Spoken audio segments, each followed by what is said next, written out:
বিসমিল্লাহির রহমানির রহিম।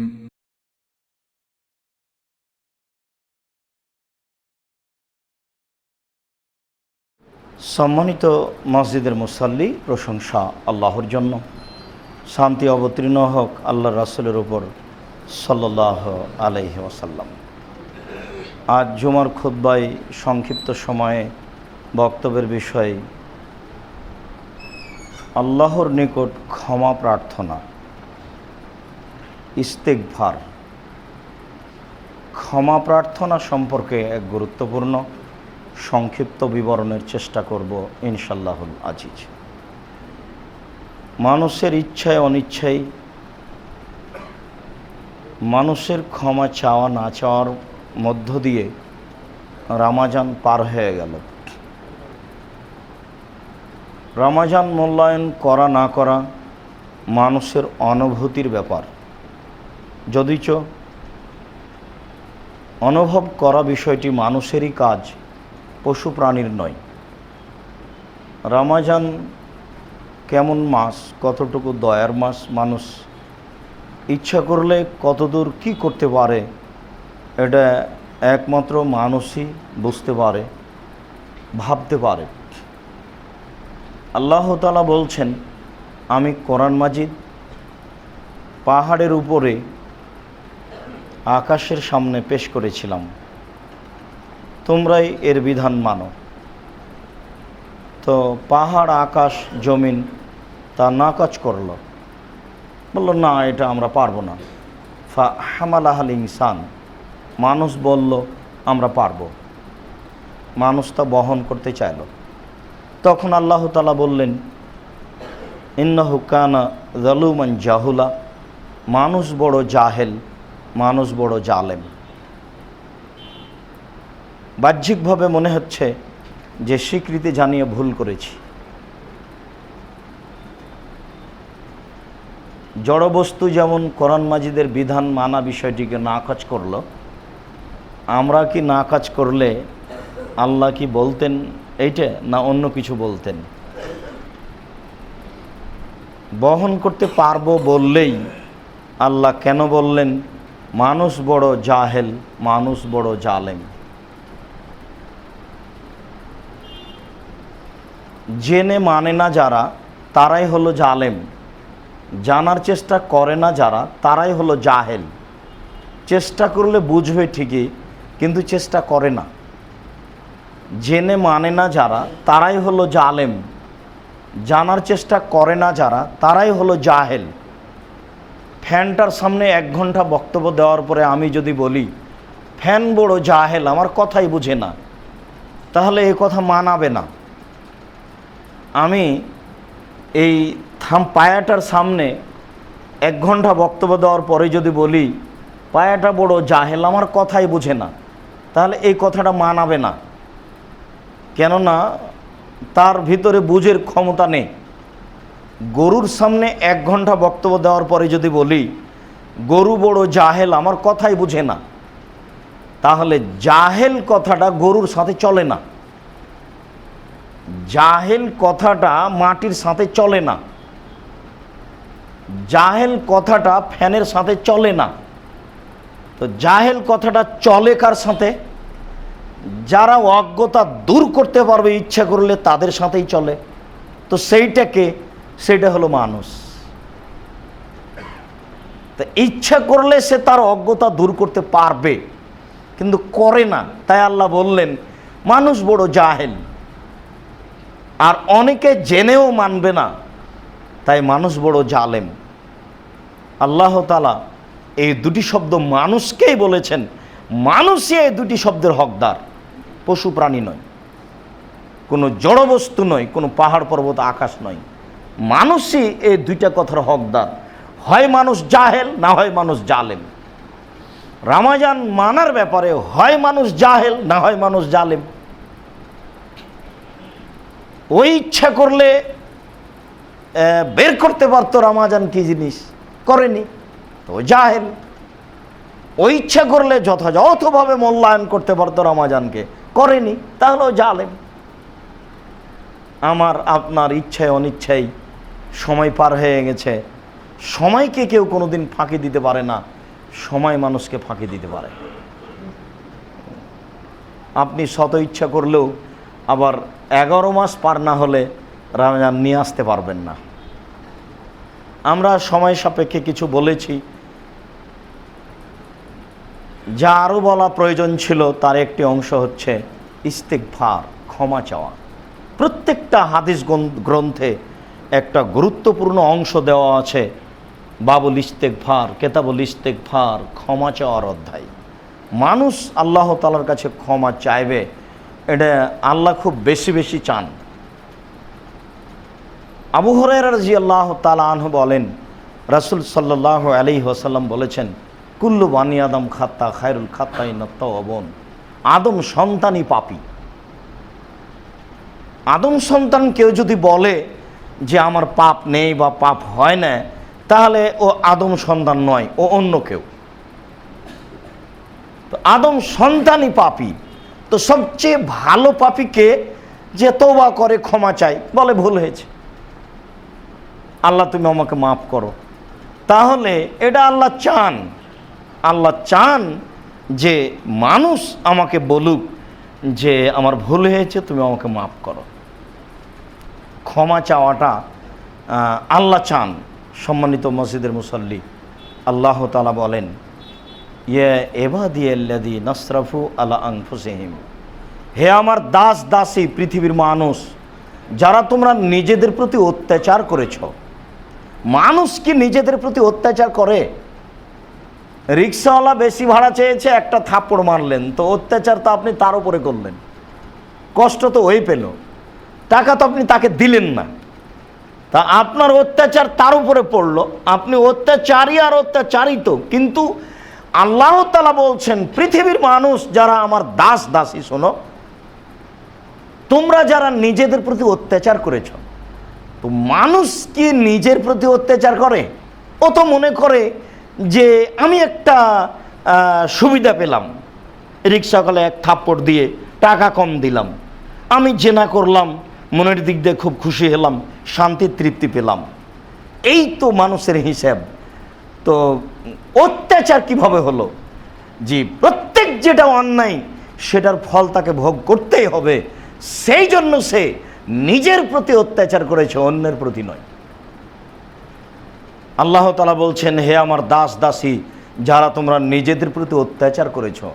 মানুষ যেটা অন্যায় করে সে অন্যায়ের ফল তাকে ভোগ করতেই হবে, ইহকালে হোক আর পরকালে হোক। তাই সে নিজের প্রতি অত্যাচার করে, অন্যের প্রতি নয়। কিন্তু বাস্তবে মনে করে যে আমি কারো প্রতি করলাম, আর যার উপরে করা হলো সেও মনে করে যে আমার উপরে করলো। কিন্তু ফল যেহেতু তাকেই ভোগ করতে হবে, কাজেই আল্লাহ তাআলা শত জায়গাতে বলছেন যে তুমি নিজের প্রতি অত্যাচার করেছো। দুইজন মারামারি করছে, একজন মুসলিম একজন অমুসলিম। মুসা আলাইহিস সালাম রাস্তা দিয়ে হেঁটে যাচ্ছেন, দেখলেন মারামারি করছে। তিনি মুসলমানের দিকে হয়ে, পক্ষে হয়ে বললেই চলে, ওকে এক থাপ্পড় লাগিয়ে দিলেন। এক থাপ্পড় লাগাতে লোকটা মারা গেল। মুসা তো বেকায়দায় পড়ে গেলেন। এবার উনি বলছেন, রব্বি ইন্নী যালামতু নাফসি, হে আমার প্রতিপালক, আমি নিজের প্রতি অত্যাচার করেছি। কি হলো তাহলে? অত্যাচার কি নিজের উপরে করেছেন না লোকটাকে মেরেছেন? হে আমার প্রতিপালক, আমি আমার প্রতি অত্যাচার করেছি, তুমি আমাকে মাফ করো।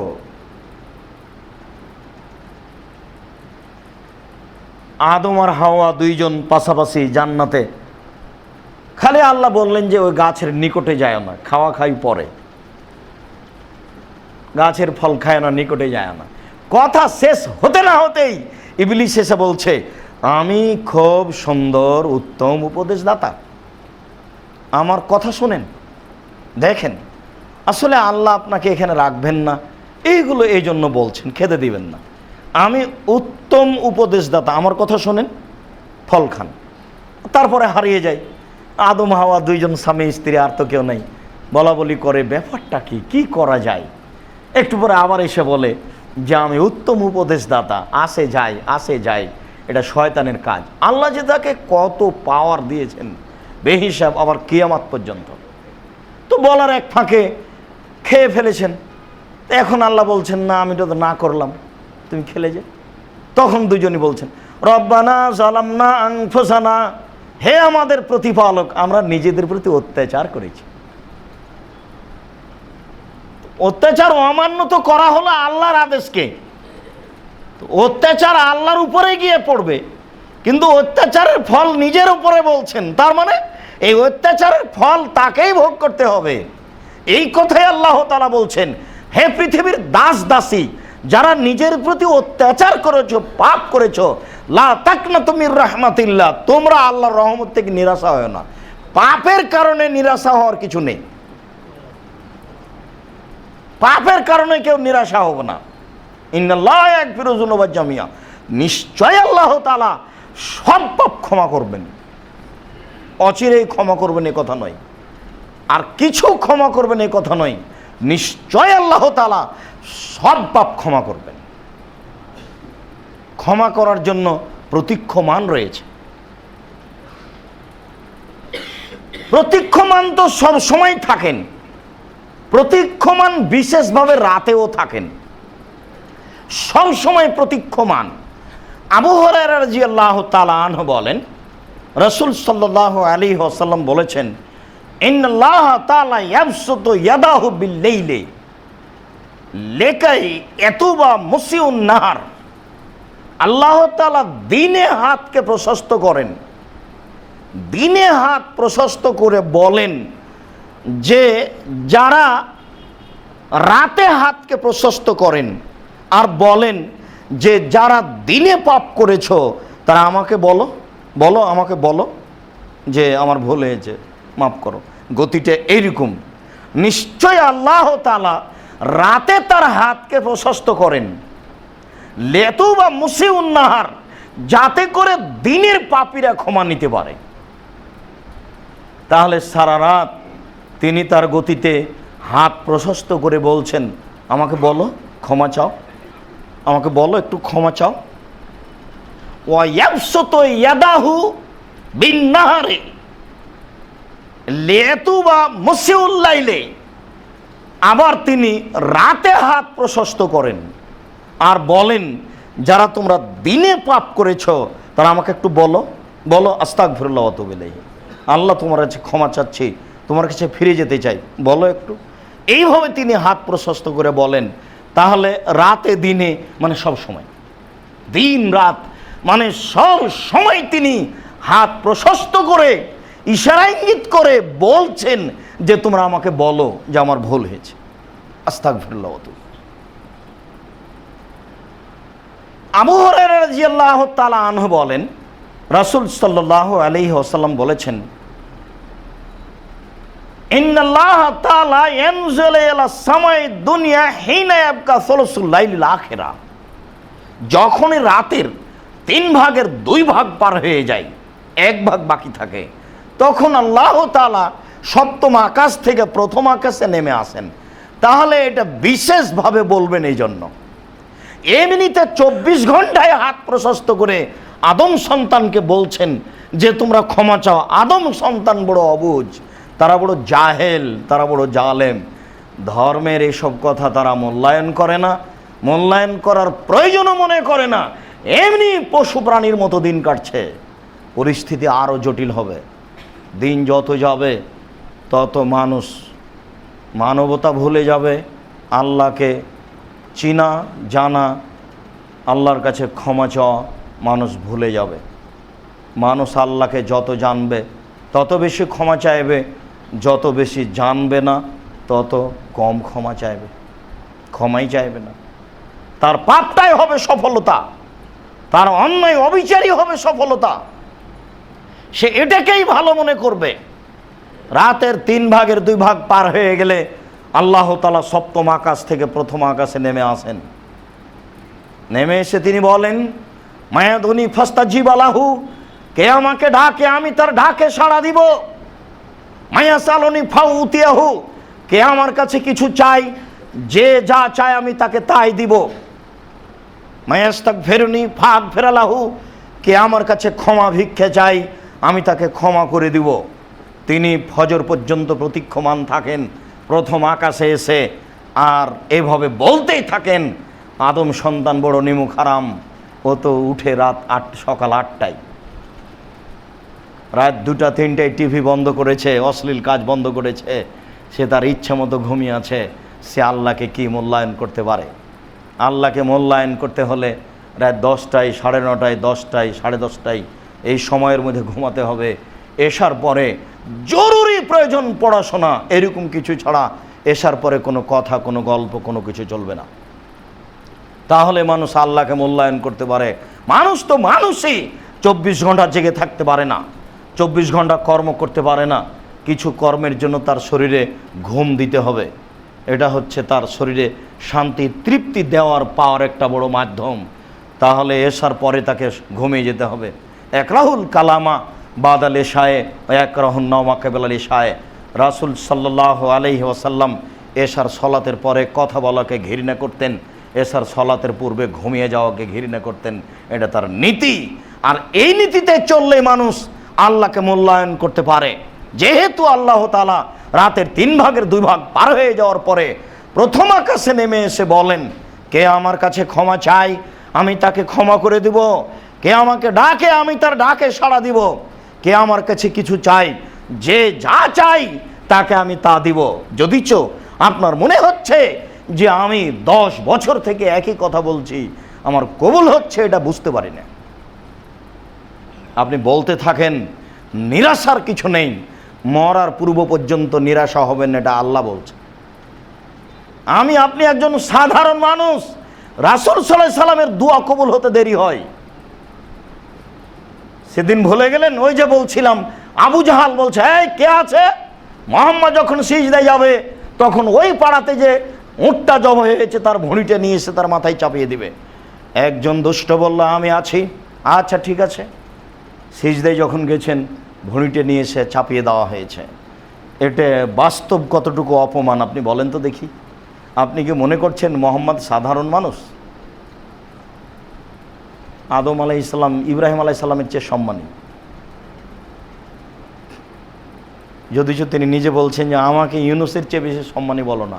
আবার কোনো জায়গাতে বলছেন আদম সন্তানের আমি সর্দার, বিচারের মাঠে কথা আমাকে বলার অনুমতি দেওয়া হবে।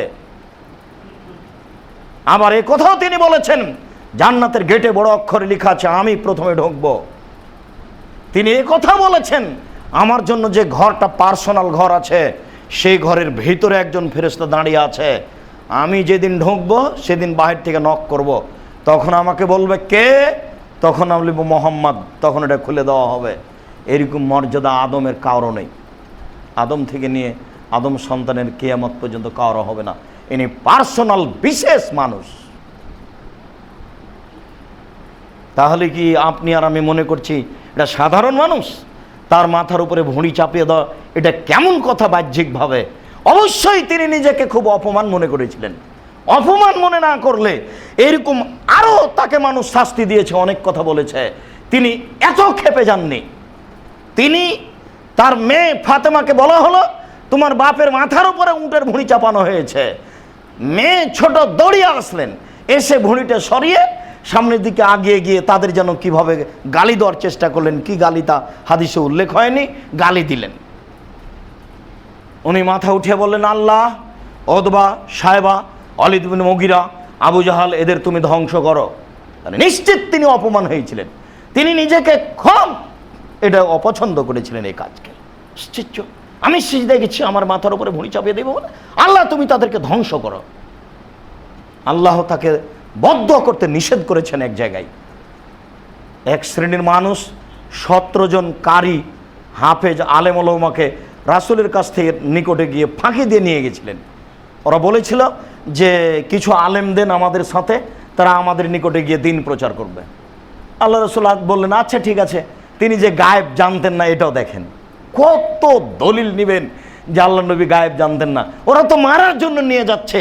কই আল্লাহ রাসূল তো বললেন না, শয়তান তোমরা মানার জন্য নিয়ে যাবো, মানে আমি জানি না তোমরা নিয়ে যা রাস্তায় কি করবা, এই কথা তো তিনি বলেননি, পাঠিয়ে দিলেন। ওরা ঠিকই রাস্তায় গিয়ে তাদেরকে মেরে ফেলল।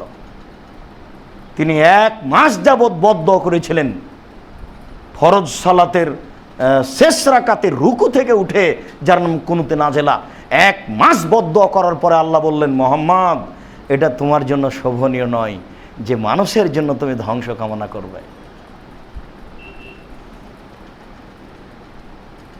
তিনি তখনও খুব কষ্ট পেয়েছিলেন, তার জন্য তিনি বদদুয়া করলেন। এই বদদুয়াটা কবুল হয়েছিল 12 বছর পরে বদরের যুদ্ধে, 12 বছর পরে। তাহলে আপনি এত তাড়াতাড়ি নিরাশা হচ্ছেন কেন যে আমার দোয়া কবুল হয় না, কবুল হলো না? রমজানে কত বললাম, কত আমার ছেলেটা দুষ্ট হয়ে গেছে, কত বললাম আল্লাহকে, রমজানের পরে দেখি আমার ছেলে দুষ্টই আছে।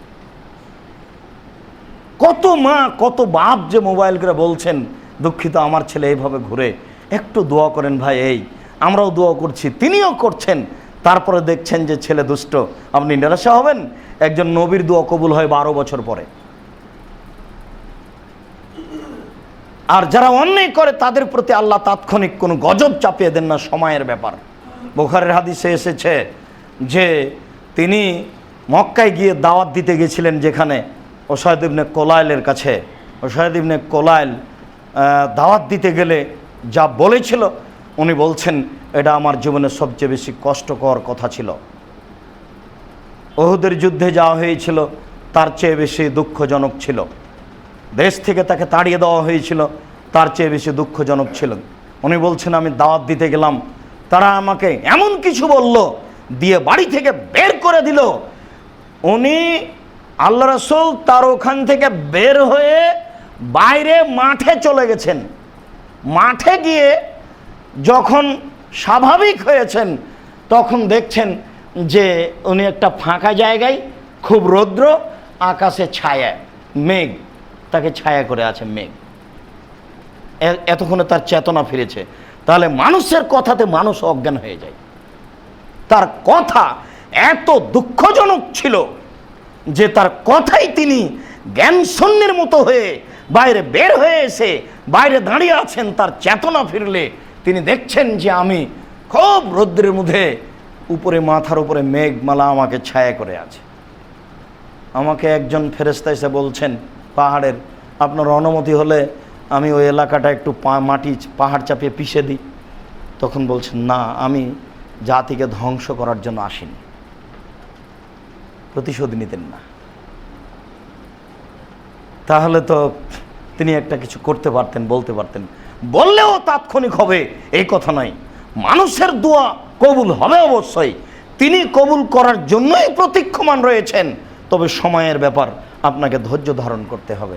তিনি মানুষের সমস্ত পাপ ক্ষমা করবেন, এই কথা তিনি বলেছেন। আর কোরআন মাজিদে গাফুর আর রাহমান আর রাহিম আর গাফফার দিয়ে আল্লাহ পূর্ণ করে দিয়েছে। খালি যেখানে সেখানে গাফফার, যেখানে সেখানে রাহিম, যেখানে সেখানে গাফুর। তার মানে বলতে চাচ্ছেন যে আমি তো ক্ষমা করব।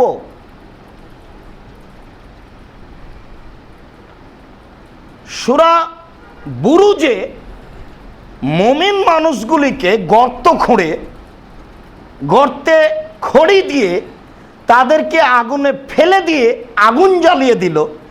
এরপরে তারা অহম কৌদুন, তারা চতুর্দিকে বসে, স্থানে বসে অট্টহাসি দিচ্ছিল যে আল্লাহকে বিশ্বাস করো, কেমন লাগে, কেমন শাস্তি দিচ্ছি দেখো। এখন ওরা আগুনে জ্বলছে আল্লাহকে বিশ্বাস করে, আর এরা চতুর্দিকে বসে অট্টহাসি দিচ্ছে। এই লোকগুলির ব্যাপারে আল্লাহ তাআলা বলছেন ইন্নাল্লাযীনা আমানু ওয়া আমিলুস সালিহাত লাহুম জান্নাতুন তাজরি মিন তাহতিহাল আনহার যালিকাল ফাওজুল কাবীর। নিশ্চয় যারা ঈমান আনবে, তওবা করবে, ক্ষমা চাইবে, তাদের জন্য রয়েছে ফওজুল কাবীর, বিশাল সফলতা। মানুষ যদি, আল্লাহ যদি মানুষের মতো বৈশিষ্ট্য নিজের কাছে রাখতেন, তাহলে কোনো দিন এত বড় অত্যাচারী বদ মানুষগুলিকে ক্ষমা করতেন না। এই মানুষগুলিকে এভাবে জ্বালিয়ে দেওয়ার পরে আল্লাহ বলছেন ওরা যদি আমাকে বলে যে আমার ভুল হয়েছে, আমি ক্ষমা করে দেব।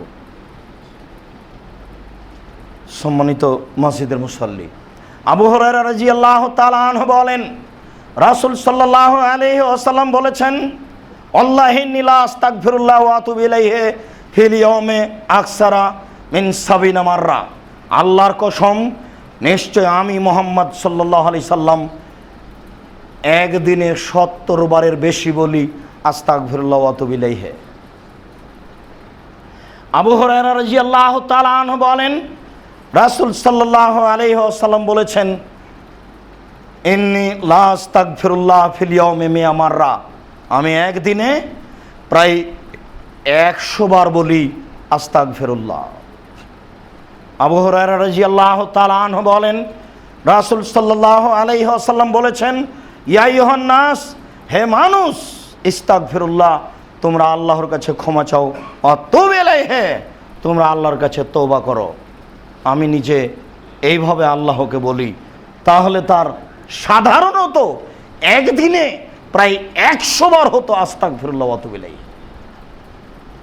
কোনো বৈঠকে বসলেও আস্তাগফিরুল্লাহ ওয়া আতুবু ইলাইহি বলতেন।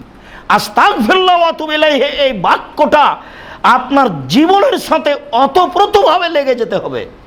সব সময় উঠে যাচ্ছেন মুখে বলেন, বসেছিলেন দাঁড়াচ্ছেন বলেন, ঘরের দিকে যাচ্ছেন বলেন, ঘর থেকে বের হয়ে আসছেন বলেন, কোনো কাজে বের হচ্ছেন বলেন, গাড়িতে বসে আছেন বলেন, আস্তাগফিরুল্লাহ ওয়া আতুবু ইলাইহি।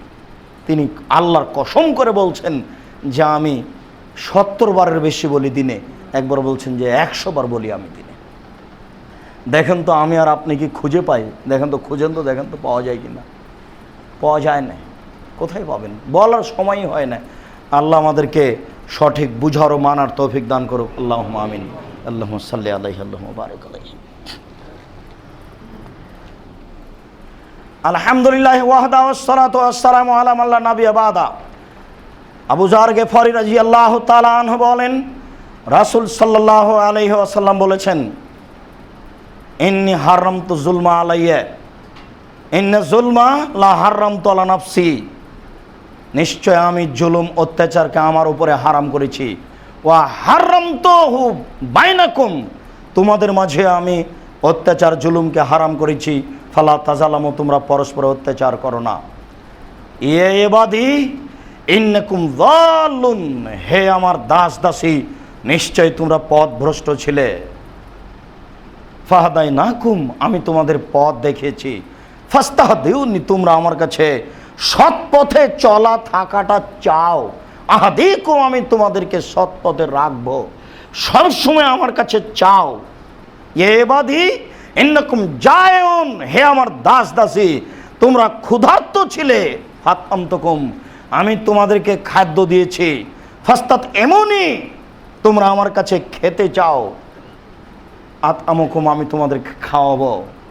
যেভাবে সঠিক পথে চলতে চাও আমি চালাবো, সেইভাবে আমার কাছে খেতে চাও আমি তোমাদের খেতে দিব।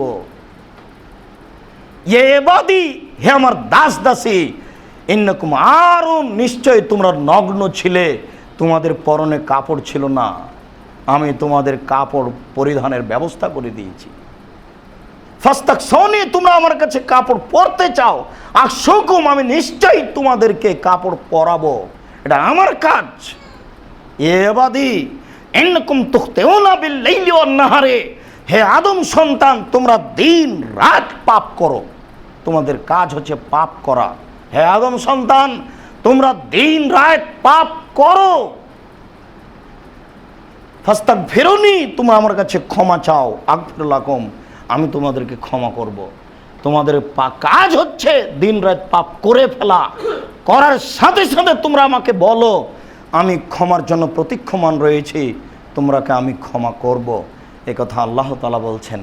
মুসলিম। আনাস রাদিয়াল্লাহু তাআলা আনহু বলেন, রাসূল সাল্লাল্লাহু আলাইহি ওয়াসাল্লাম বলেছেন, লাল্লাহু আশাদ্দু ফারহান মিন তাওবাতি আবদিহি হিনা ইয়াতুবু ইলাইহি, নিশ্চয় আল্লাহ তাআলা মানুষ যখন ক্ষমা চায় তখন ওই মানুষের উপরে আল্লাহ খুশি হয়ে যান ওই লোকের চেয়ে। কোন লোক? একটা লোক ছিল এক ফাঁকা মাঠে, আর যে ফালাতিন, একটা বড় ফাঁকা মাঠে একটা লোক ছিল। ফানফালাতাত মিনহু, তারপর তার বাহনটা তার থেকে চলে যায় হঠাৎ করে। ওয়া আলাইহা তাআমুন ওয়া শারাব, আর তার উপরেই ছিল তার খাদ্য, তার উপরেই ছিল তার পানি। ফা আইসা মিনহা লোকটি তার বাহনের ব্যাপারে নিরাশা হয়ে গেল।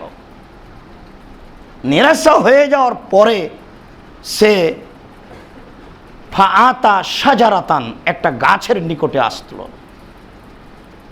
ফারাকাদা ফি জিল্লিহা, সে গাছের ছায়ার নিচে শুয়ে গেল।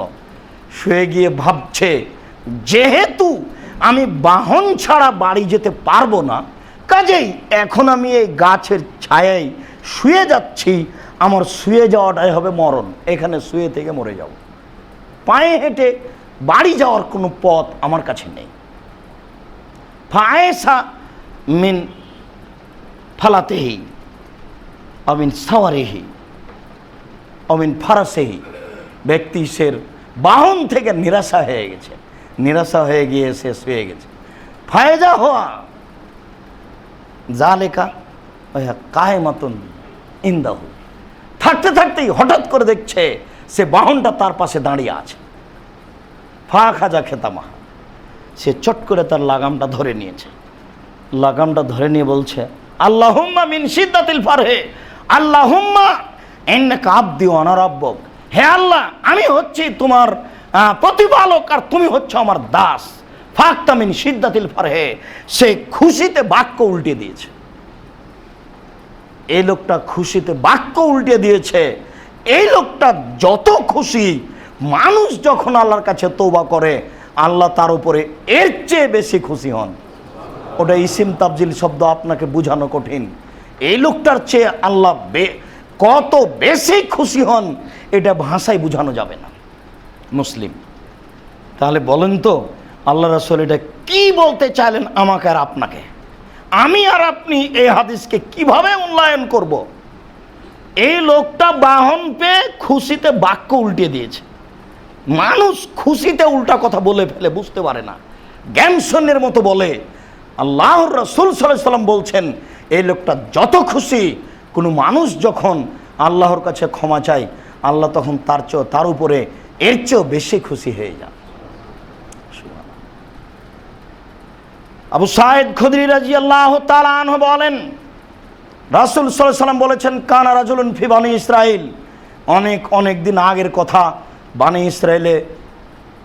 বানি ইসরাইলের যুগে একজন লোক ছিল। ফাকাতালা 99 রাজুলান, সে 99 জন লোককে হত্যা করেছিল। আমরা এ হাদিস জানি, একাধিক দিন অবগত, কিন্তু মূল্যায়ন করতে পারি না।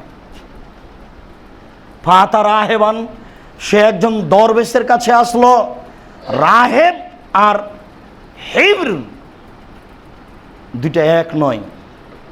হেবর মানে হচ্ছে আলেম পণ্ডিত, আর রাহেব মানে হচ্ছে দরবেশ, বেশ ইবাদত করে কিন্তু আল্লাহকে চিনে না, আলেম নয়।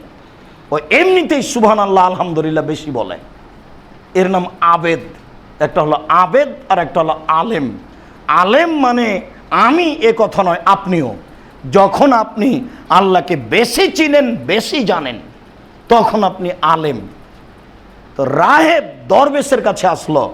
দরবেশের কাছে এসে বলল, আল্লাহ তওবা, যেই লোকটার 99টি মানুষকে হত্যা করেছে তার কি কোনো তওবা আছে? তার ক্ষমা চাওয়ার কোনো পথঘাট আছে? ফাকাল আল্লাহ, তখন দরবেশ বলল না। তাহলে বোঝা যাচ্ছে যে দরবেশ আল্লাহর ক্ষমতাকে জানে না। 99 কেন? পাপের যদি কোনো সীমারেখা না থাকে, এর পরেও যদি মানুষ ক্ষমা চায় আল্লাহ ক্ষমা করবেন ইনশাআল্লাহ। 99টা মানুষকে হত্যা করে সে নিজে এসে ক্ষমার কথা বললো যে আমি ক্ষমা পাবো কিনা, তো দরবেশ বলল না। তার মানে দরবেশ আল্লাহকে চিনে না, ওই এমনিতেই ইবাদত করে।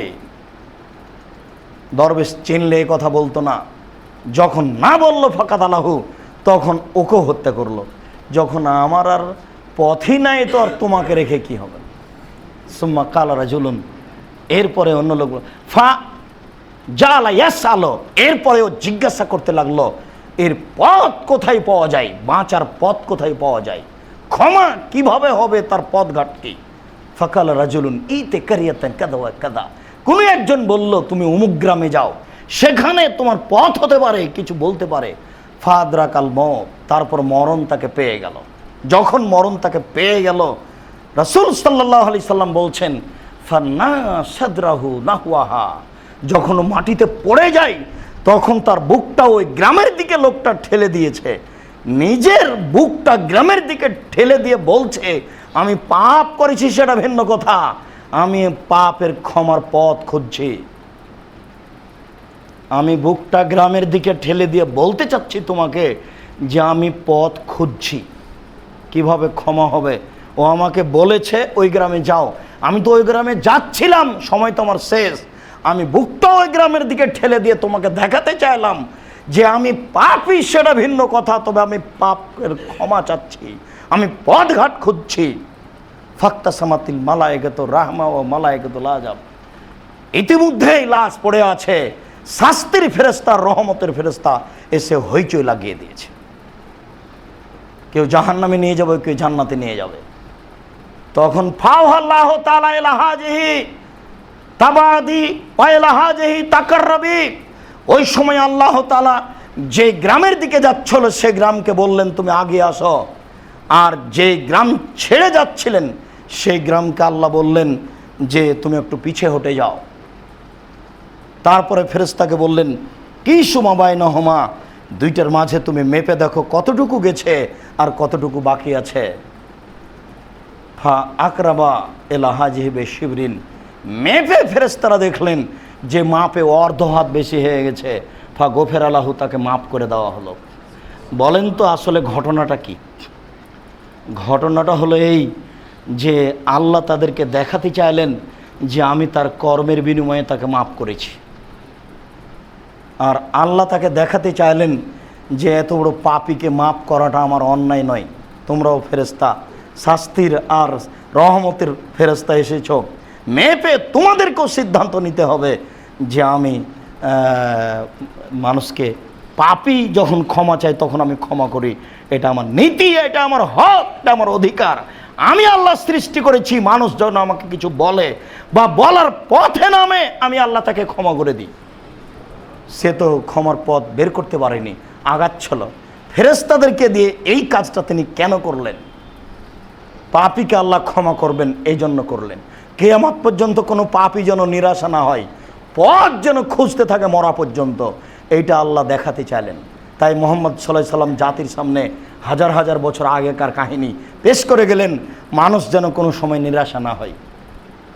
সম্মানিত মসজিদের মুসাল্লি, আরেকটা জিনিস আপনাকে দেখাতে চেয়েছি যেটা আমরা শতদিন জানি, সেটা হলো এই দেখেন, জড়বস্তু আল্লাহর কথা মানে, জড়বস্তু আল্লাহর কথা মানে, গ্রাম আল্লাহর কথা মানে, ও গ্রামটা আগিয়ে গেল আর এই গ্রামটা পিছিয়ে গেল। আদম সন্তান মানে না, আদম সন্তান অথচ সচেতন মানুষ। তাই তো আল্লাহ তাআলা বলেন ও তিন, ডমর ফলের কসম, ও জাইতুল ফলের কসম, ও তুরে সিন, তুর পাহাড়ের কসম, ও হাদাল বালাদিল আমিন, এই মক্কা শহরের কসম, লাকাদ খালাকনাল ইনসানা ফি আহসানি তাকবীম, আমি মানুষকে অতীব উত্তম করে সুন্দর আকৃতিতে সৃষ্টি করেছি। মানুষ যখন আমাকে মানেনি, ও যখন পশুর পরিচয় দিয়েছে, তখন আমি তাকে সর্বনিম্নে উল্টা ফিরিয়েছি। সে তখন মানুষ নয়, সে তখন পশু। সে পশুর চেয়েও খারাপ, ভালো হওয়া জাল, সে কত খারাপ তার হিসাব নেই। আদম সন্তান যখন আল্লাহকে হিসাব করে না, মূল্যায়ন করে না, তখন আদম সন্তান মানুষের আল্লাহর কাছে অতীব নিকৃষ্ট, খুবই খারাপ, পশু প্রাণীর চেয়েও খারাপ।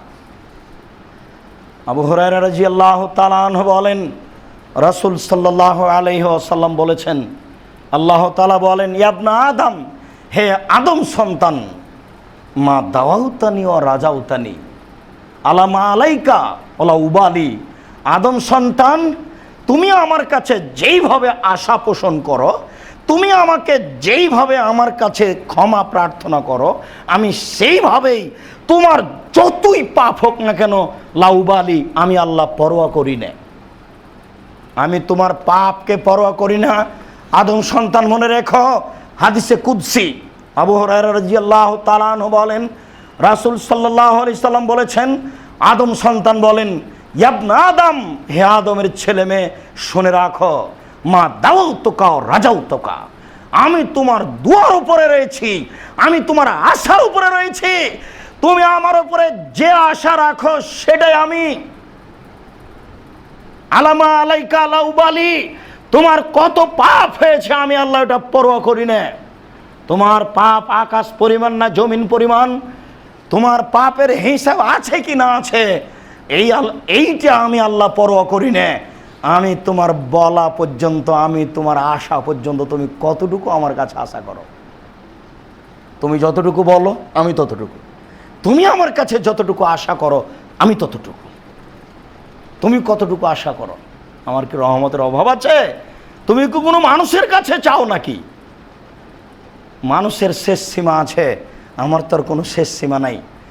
সারা পৃথিবীর মানুষ আদম থেকে নিয়ে কিয়ামত পর্যন্ত যত মানুষ এসেছে, যত মানুষ আসবে, যত মানুষ আছে, যত জিন, সব যদি এক মাঠে দাঁড়িয়ে একটা বিষয়ে বলে যে আমাকে এটা দেন, সবাই যদি একটাই মানুষে আমার কাছে তাদের লক্ষ্য উদ্দেশ্য চাই, আমি যদি পৃথিবীর সমস্ত মানুষ এবং জিনকে তার চাহিদা অনুমতি দিয়ে দিই, তো আমার কাছে যা আছে তা শেষ হবে না।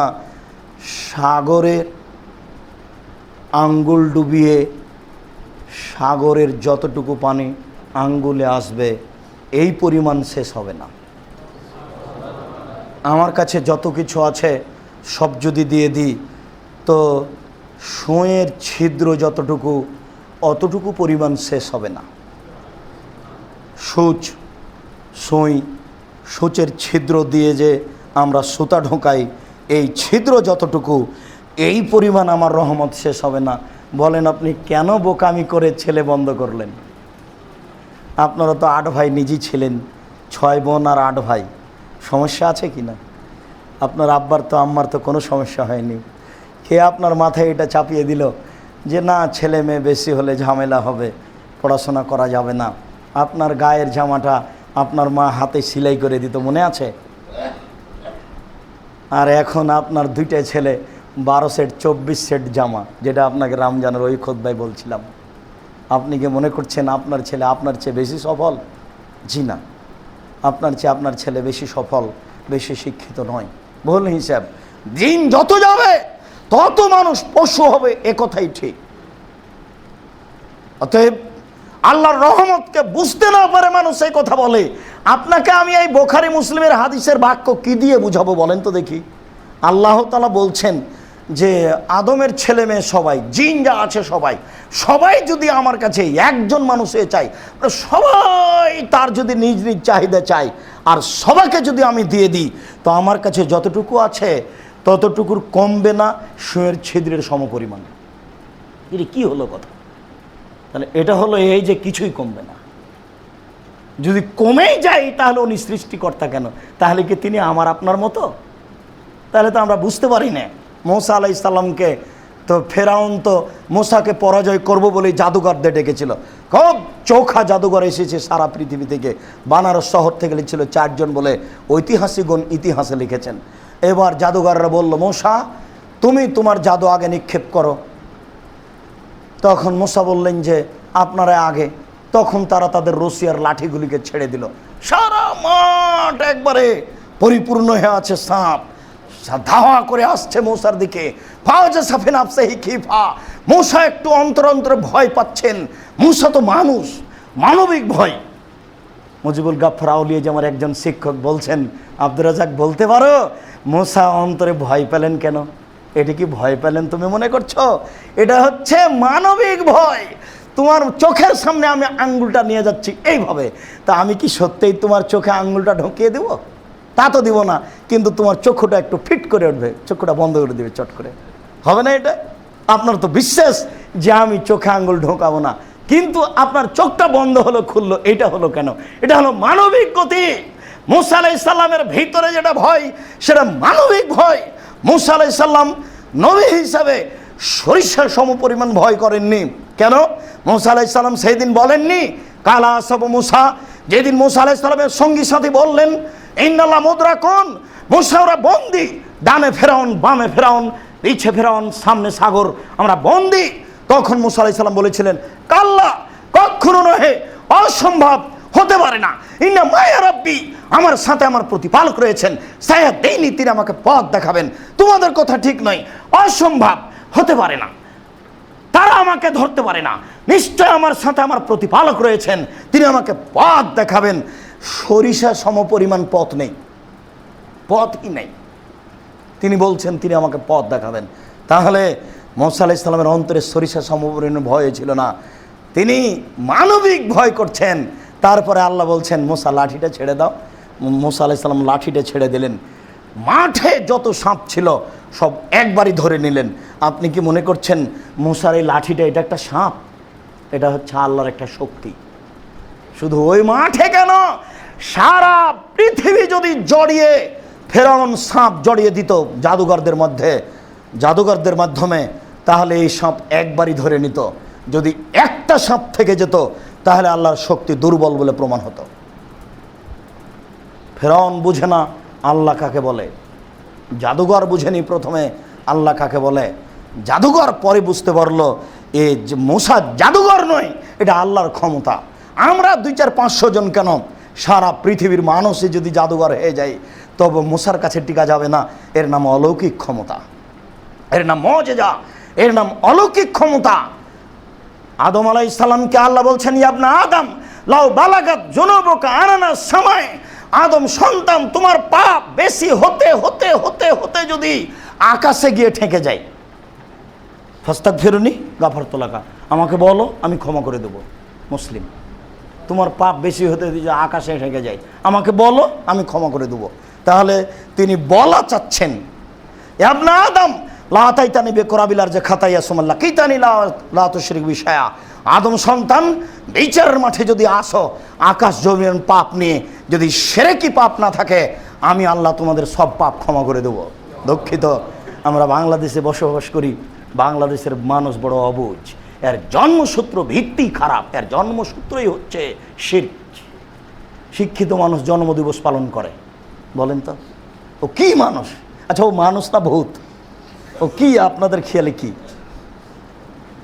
জন্মদিবস পালন করে? বলেন তো এখানে কি আছে? বোকা মহিলা যদি বলতো আল্লাহ এই জিনে ছেলেরা আমার হয়েছে, তুমি আমার ছেলেটাকে বড় করিও, উচ্চশিক্ষিত করিও, তাও না হয় একটা মানায়, তবুও নির্ধারিত দিনে বলাটাও অপরাধ। তাও নির্ধারিত দিনে বলবেন কেন? আল্লাহর রহমত কি কোনো দিনের সাথে খাস আছে? তা অবশ্যই নেই। পুরো বছরটাই শিরক, এর সব কিছুই শিরক, এর চলা শিরক, এর কথা শিরক, এর জন্ম শিরক, এর পড়াশোনা শিরক। এই শিরকের মধ্যে ডুবে আছে, একের মাথার উপরে শিরক চলে গেছে, যাকে বলা হয় বিপদসীমা। এটা হচ্ছে ভারতে বাংলাদেশে জন্ম হওয়ার কারণে বেশি। এটা সবাই বিপদের মুখে, সবাই। আদম সন্তান বিচারের মাঠে যদি কোনো শিরক ছাড়া পাপ থাকে আকাশ জমিন পরিমাণ আমি ক্ষমা করে দেব।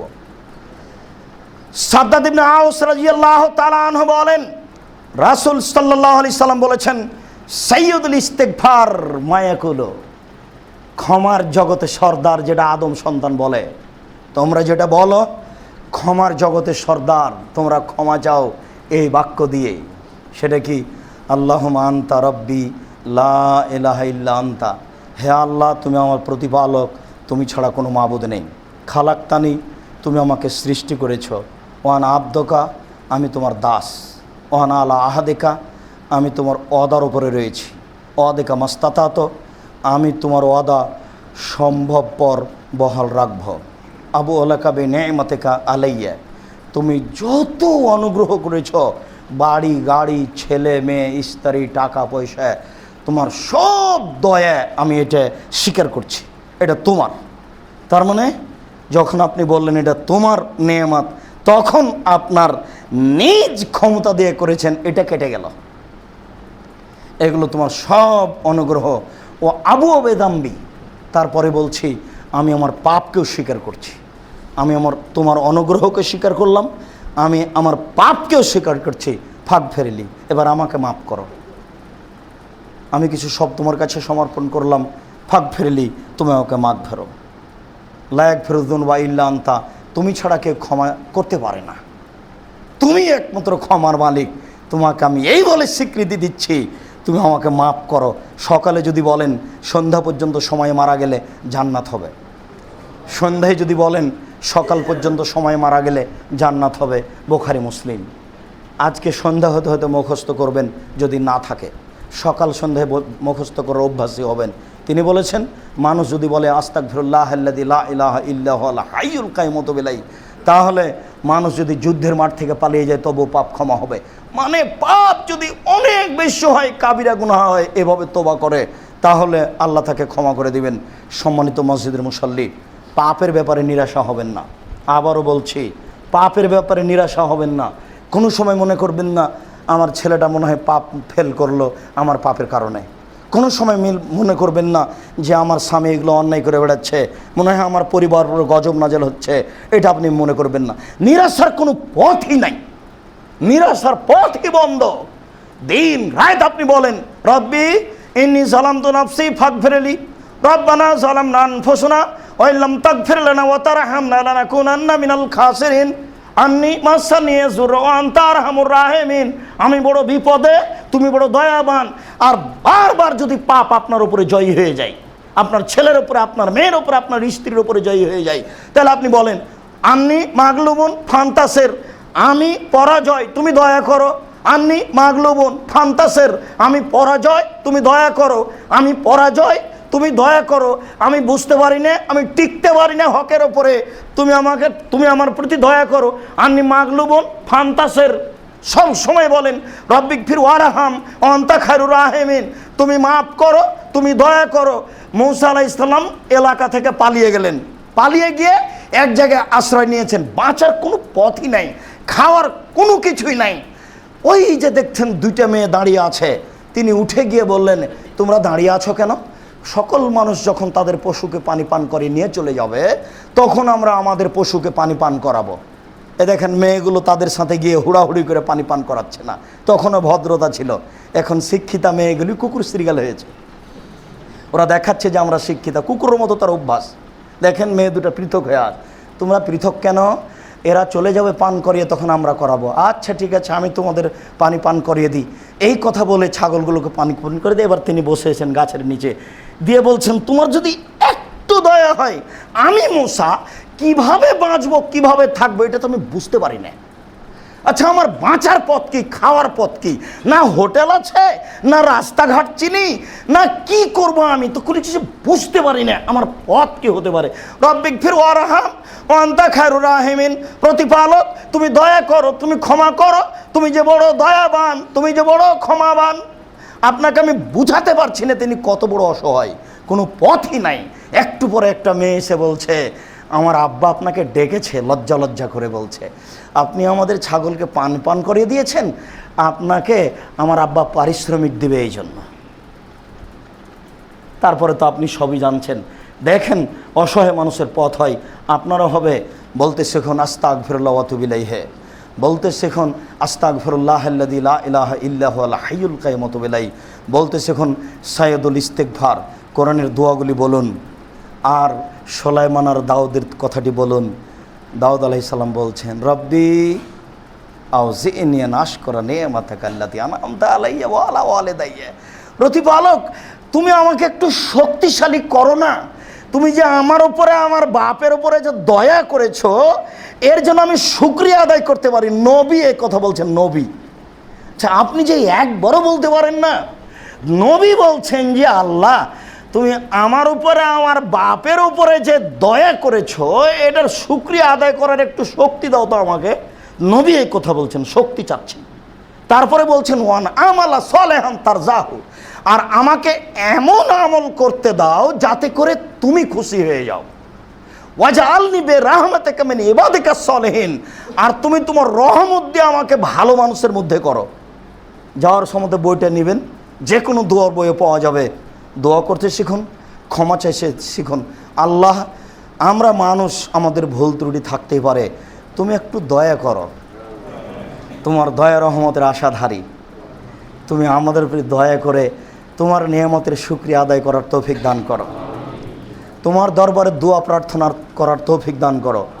আমাদের যারা মারা গেছে তুমি তাদের কবরের শাস্তি মাফ করো, আমরা যারা অসুস্থ তুমি তাদের আরোগ্য দান করো, যারা আমরা বেঁচে আছি তুমি তাদেরকে তোমার রাসূলের পদ্ধতি অনুযায়ী চলার তৌফিক দান করো। এই দাবি, এ দোয়া তোমার দরবারে রেখে আজকের জুমার খুতবা এখানে শেষ করলাম। সাল্লাল্লাহু আলাইহি ওয়াসাল্লাম।